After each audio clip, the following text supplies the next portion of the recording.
July August মাসে পরাজিত fascist শক্তি উত্থানের চেষ্টা করছে বলে মন্তব্য করেছেন বিএনপি মহাসচিব মির্জা ফখরুল ইসলাম আলমগীর।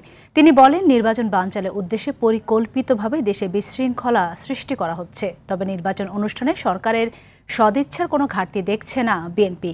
রুদ্র রফিকের রিপোর্ট। বুধবার দুপুরে গুলশানে বিএনপি চেয়ারপারসনের কার্যালয়ে জাতীয়তাবাদী ক্ষুদ্র জাতিগোষ্ঠী দলের নেতাদের সাথে মতবিনিময় করেন দলের মহাসচিব মির্জা ফখরুল ইসলাম আলমগীর।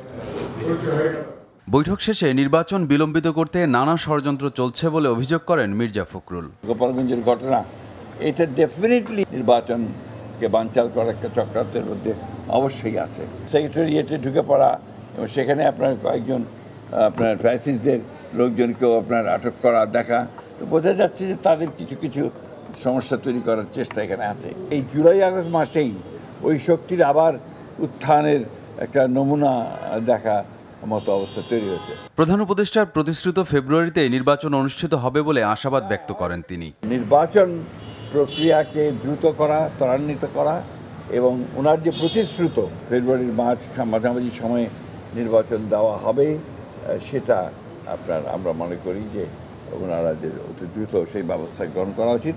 এই ব্যাপারে ঘোষণা দিয়ে আপনার কোনো যেন আর অ্যাম্বিগুইটি না থাকে। আগামী দিনে সকল ধর্ম, বর্ণ ও জাতিগোষ্ঠীকে সাথে নিয়ে একটি সমৃদ্ধ দেশ গড়ে তুলতে চায় বিএনপি বলেও জানান মির্জা ফখরুল ইসলাম আলমগীর। সবাইকে নিয়ে আমরা বাংলাদেশকে। রুদ্র রফিক, RTV, ঢাকা।